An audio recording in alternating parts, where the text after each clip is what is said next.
Damas y caballeros, buenos días a todos. En el día de hoy os voy a presentar desde la iglesia Santa María la Victoria, dentro de la capilla Cornaro, la obra escultórica El éxtasis de Santa Teresa, esculpida por Gian Lorenzo Bernini entre los años 1645-1652. Cabe destacar que esta escultura es una copia de la original. La original estaba hecha en bronce y respectivamente con su técnica de cera perdida, pero la actual está hecha en mármol y utiliza la técnica talla. Asimismo, puedo decir que esta obra pertenece al barroco, pero antes de todo, dejadme poneros en contexto. Nos situamos en el siglo XVII, el siglo barroco. Este periodo estuvo fuertemente marcado por grandes crisis y transformaciones que lo convirtieron en una época de retroceso en Europa, ya que la evolución global de la economía y la población fue negativa y la producción agraria padeció sucesivas crisis. Esto causó una serie de grandes hambrunas que dieron pie a la aparición de epidemias y pestes. En Europa fue un periodo caracterizado por el auge de la monarquía absoluta, la intolerancia religiosa, la sociedad estamental, el estancamiento económico y el desarrollo de la racionalidad y la experimentación como métodos de conocimiento. Fue también un siglo violento, marcado por guerras religiosas y políticas en gran parte del continente, como la Guerra de los 30 años. En cambio, en Asia, la civilización más importante fue la creada por el Imperio Mongol, que llegó a dominar gran parte de la India. En China, los manchúes derrotaron a la dinastía Ming y se fundó la dinastía Qing. Al mismo tiempo, Japón se cerraba al mundo exterior, al prohibir la salida de japoneses y el ingreso de extranjeros a su territorio, creando así el periodo Edo. Por parte del arte, tenemos que en este siglo se deja atrás las ideas renacentistas, donde lo ideal era la cultura grecorromana, un antropocentrismo en la naturaleza humana, un gran nacionalismo, pero en 1527 el movimiento renacentista empezaba a resquebrajarse y aquí es cuando entra nuestro querido barroco. Si algo caracterizó al barroco fue el principio del horror vacui, horror al vacío. También cabe resaltar los acabados abigarrados y recargados para llenar todo el espacio, la representación de pasiones y temperamentos interiores. A diferencia del Renacimiento, el barroco tiene un pensamiento pesimista y desengañado, una búsqueda del contraste, la sustitución del absoluto por lo relativo, el sentido de movimiento, dinamismo y tensión.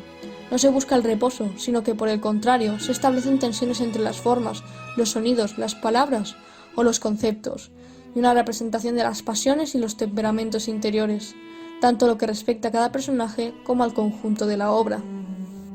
Dentro de todo este momento histórico tenemos a Gian Lorenzo Bernini, un genio versátil nacido en Nápoles, interesado por todos los medios de expresión artística, aunque él siempre se consideró sobre todo escultor. Su habilidad para esculpir el mármol llevó a que fuera considerado un digno sucesor de Miguel Ángel, muy por encima de sus coetáneos y especialmente de sus grandes rivales, Alessandro Algardi y Francesco Borromini. Bernini fue un hombre profundamente religioso, que puso su arte al servicio de la Contrarreforma, siendo así uno de los mejores arquitectos del barroco romano. Al principio de su carrera trabajó en el Palacio Barberini y allí, en Roma, transcurrió toda su vida artística, bajo el mecenazgo de papas y principales familias aristocráticas de la ciudad. Solo durante un breve periodo de tiempo se ausentará de Roma, desplazándose a París llamado por Luis XIV para trabajar en el Museo del Louvre. Dejando de un lado la biografía del autor, pude decir que el éxtasis de Santa Teresa parece transcurrir en un imaginario reino sobre una gran nube, suspendida en medio del aire, ante un fondo de alabastro. En esa nube se sitúan dos figuras, una femenina en actitud de desmayo místico, Santa Teresa, y en la otra un ángel, dirigiendo un dardo hacia el corazón del anterior. El tema de la obra se corresponde con el título de la misma y se basa en un episodio descrito por la santa en el libro de su vida, cuando en un arrebato de amor divino sintió como un bello ángel le traspasaba el pecho con un dardo encendido, produciéndole a la vez dolor y deleite. La elección del momento era muy apropiada, ya que la transverberación fue una de las visiones mencionadas expresamente por el Papa en la bula de canonización. Por otra parte, la composición es marcada por la verticalidad de la figura del ángel y la poderosa diagonal del cuerpo de la santa.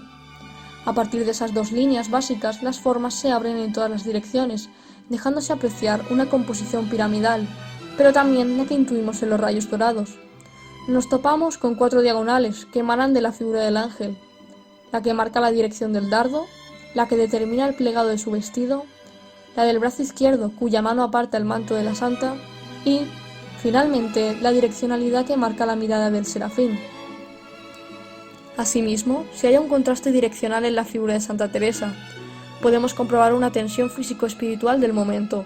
Por un lado, desde el punto de vista físico, la santa se encuentra en la tierra, mientras que por otro, desde el punto de vista espiritual, está siendo elevada hacia el cielo, y además se puede apreciar algún que otro cruce de diagonales. La luz real procede de una ventana de cristal amarillo, que está oculta por el frontón de remate. De esta forma, la luz parece proceder del mismo Dios, y que por tanto resulta la más apropiada para una escena como esta. Bernini, además de la luz, utiliza otros recursos pictóricos como el color, para acentuar así el carácter teatral y dramático de lo que está representando. En cuanto a la Santa Teresa, aparece desvanecida, sin fuerza. Su cuerpo se apoya en la nube. En este rostro, Bernini abandona el idealismo de la estatuaria clásica, para situarse más cerca del mundo helenístico. Se observa cómo su postura física busca donde poder detener el frenesí que está padeciendo el resto del cuerpo. Hablando de diversas técnicas, se pueden destacar fuertes claroscuros, patetismo y gran teatralidad. En cambio, el ángel mantiene una sonrisa pícara, un dinamismo físico y un movimiento real, haciendo así un gran contraste con los sentimientos que muestra la santa. Las influencias de la época griega clásica y helenística son claras, aunque también Bernini coge inspiración en la Virgen de la Piedad, de Miguel Ángel. Finalmente, puedo decir que el éxtasis de Santa Teresa fue un encargo de la Cátedra de San Pedro, para conseguir así una excelente y maravillosa función religiosa que cumple a la perfección. Muchas gracias a todos.